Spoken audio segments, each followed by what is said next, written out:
Smarter Parenting welcomes you to our podcast series, The Parenting Coach for ADHD. Here to heal and elevate lives is your parenting coach, Siope Kinikini. Hello, everyone. Thank you for joining me. My name is Siope. I'm one of the hosts here at the Smarter Parenting podcast. I'm glad you can join me today.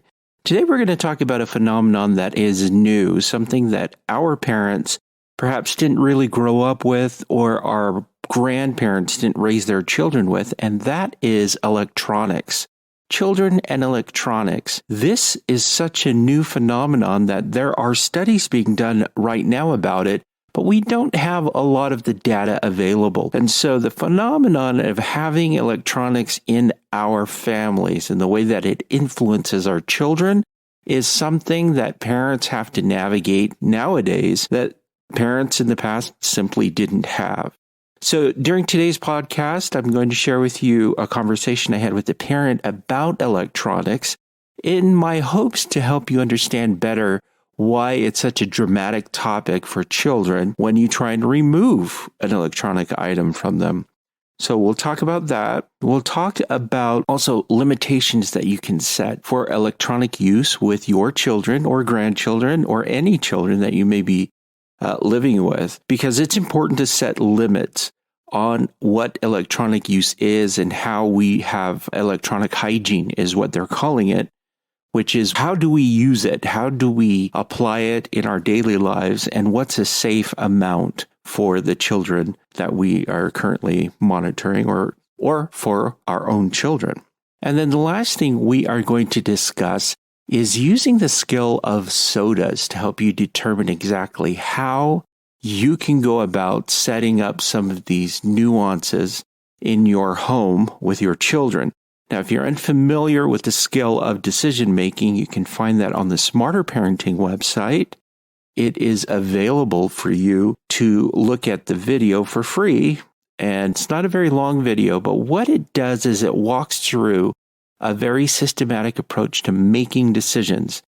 The reason that this is important is that if your child sees you making decisions based off of reason and rationales, it helps them understand that they need to start making decisions based off of reason and rationales.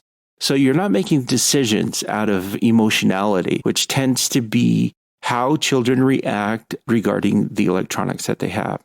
So those are the things we are going to talk about. So first, I'm going to explain the phenomenon of why it's so difficult for children to give up their electronic devices. Okay, and then we will discuss things you can do in order to have better electronic hygiene in your home and with your family. And then finally, the skill of decision making, which is what you should use as a parent when you start to establish these rules. And you need to involve your children in some of this interaction or some of this decision making. So I was speaking with a parent, not a parent that I'm coaching, but just a parent who we started discussing the differences between how we were raised when we were children and how children are being raised today. I remember a time when I was a young child where I left home to play with my friends after school, and I would stay out until the streetlights would come on or the sun would start to set, and I knew, oh, it's time to go home. And that's kind of the way that I monitored exactly when I was supposed to be home. And I spent most of that time with my friends. We would run around. We would catch like little snakes in a little creek area. And so it was a time of exploration. It was a time of fun, imagination. That's how I grew up. It's very different than how children are growing up these days, especially with the pandemic when it set in. We started to become more dependent as adults on electronics, which further demonstrated to our children how to use and the effectiveness of using electronics themselves.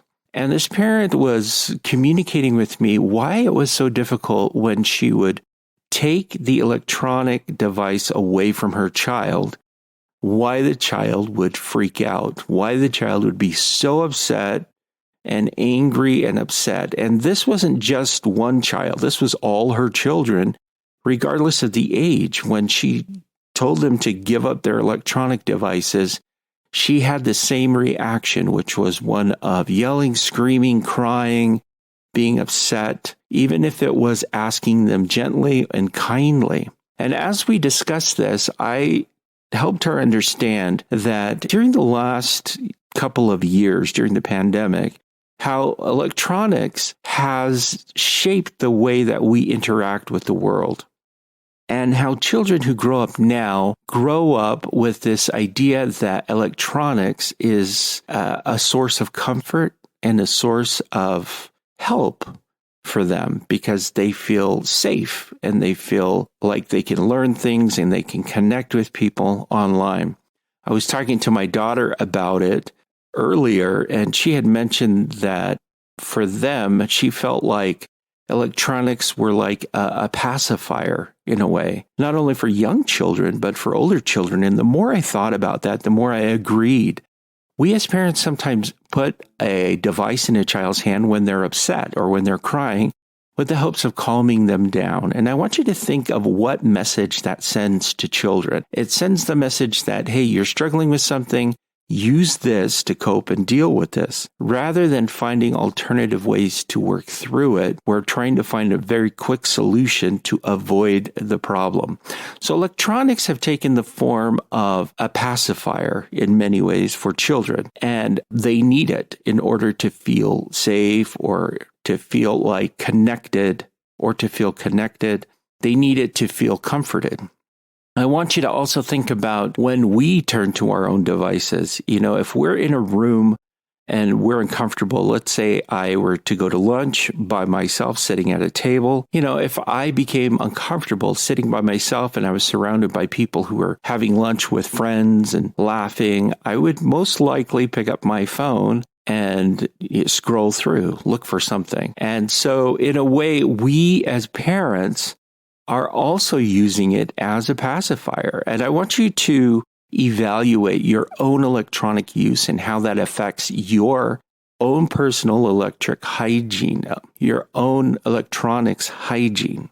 Now, there are some things that you can do to help your children. First off, we need to find ways to help our children cope with difficult emotions without using electronics.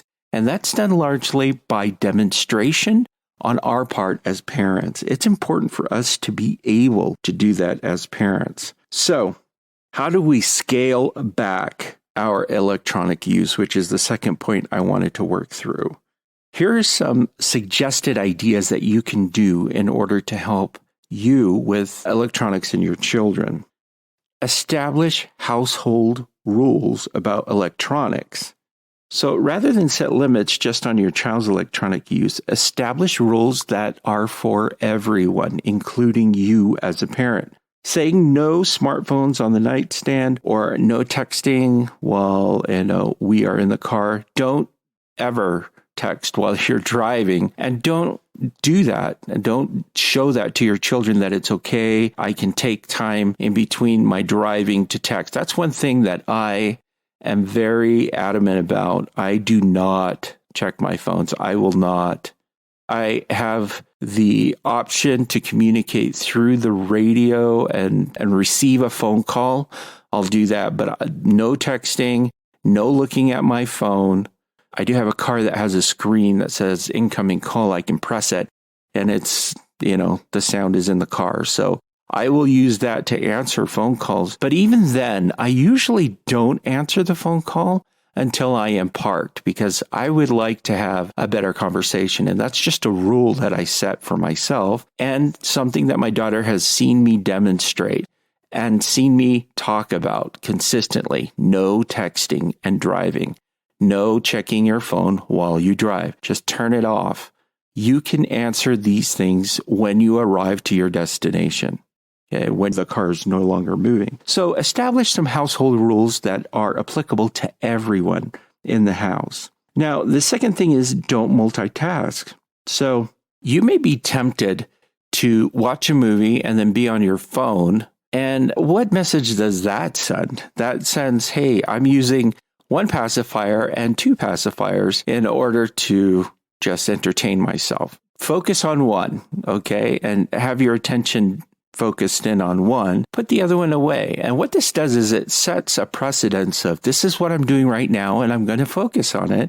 And this is what I'm going to do at a different time and I'll focus on that instead of trying to do all of it at once and having that disruption of saying my phone can jump in at any time. We want to actually establish rules around where the phone can and should be used in the home. That brings me to the next point, which is you really need to have things in your home that are established where there are no devices at all. So dinner time, that's one for my family. We do have dinner together. It's something that's important to me. And we put our phones away during dinner. No answering phone calls, no checking screens. It's a time to talk, visit, connect with each other face to face, have conversations with no phone interruption. And then that also brings up, well, then when do you use your phone? Well, establish some screen time. When can they use their phone? How long can they use their phone? So you want to schedule your screen-free times and the times that your children will be using an electronic device. And pay attention to all of your digital habits. In what ways are you setting a good example for your children in working through difficult emotions and not just falling back on your phone? So if your child comes to you and starts communicating, put your phone away so you can communicate and talk with your child. Connect with them. That's important. Now, in order to do all of these things or to have this discussion, it's important to use the skill of decision making. Now, decision making on the Smarter Parenting website is something that we teach parents, but we also teach children. It's a very effective skill. I highly recommend parents sit down with their children and demonstrate using a real-life family example so their children can see how a parent makes a decision. It's a very systematic approach where there are specific steps. We use something called the SODAS method. So SODAS, S-O-D-A-S, is an acronym. It stands for S for situation, O for options, D for disadvantages, A for advantages, and S for solution.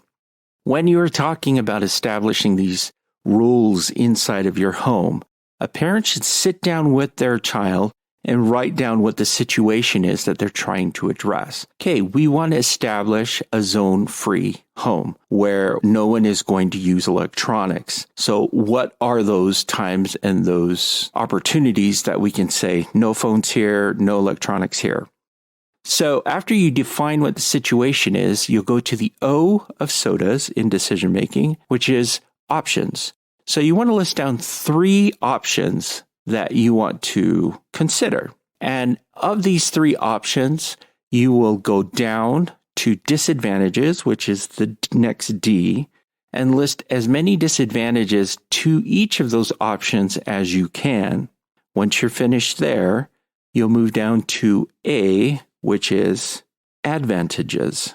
List down as many advantages to each of those options. Now, once you have a list of disadvantages and advantages for each of the 3 options that you've outlined from your situation, you can determine what is the best solution for you.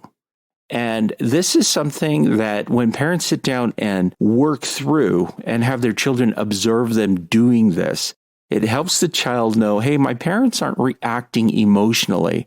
They're actually being very rational and intentional about the decisions that they make and about what they are trying to establish in the home.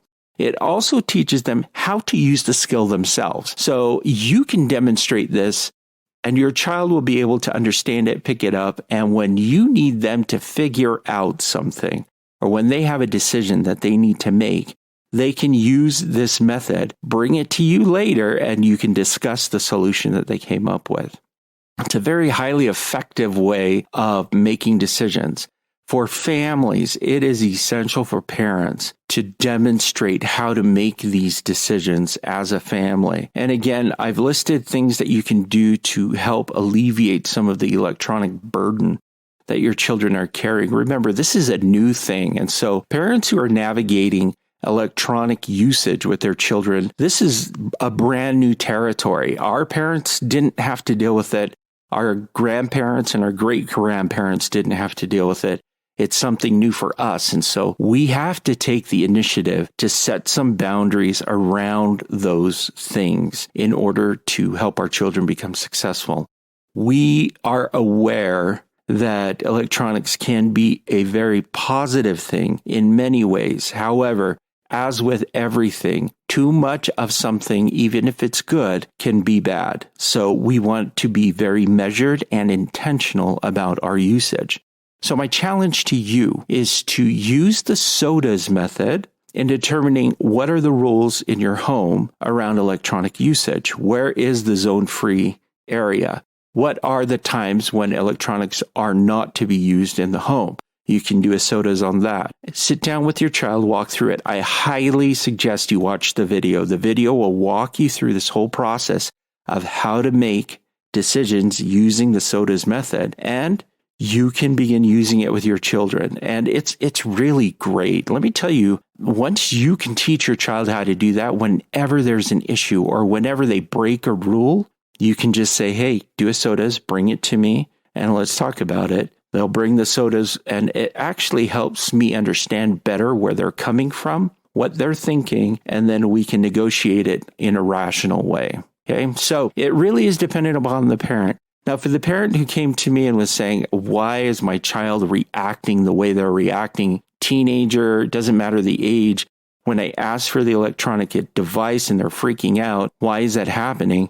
The reality is we've kind of trained our children to depend on electronics like a pacifier. And so we want to eliminate that by being very intentional about our parenting, our example, how we go about using electronics, and what it looks like in our home to use it. All right?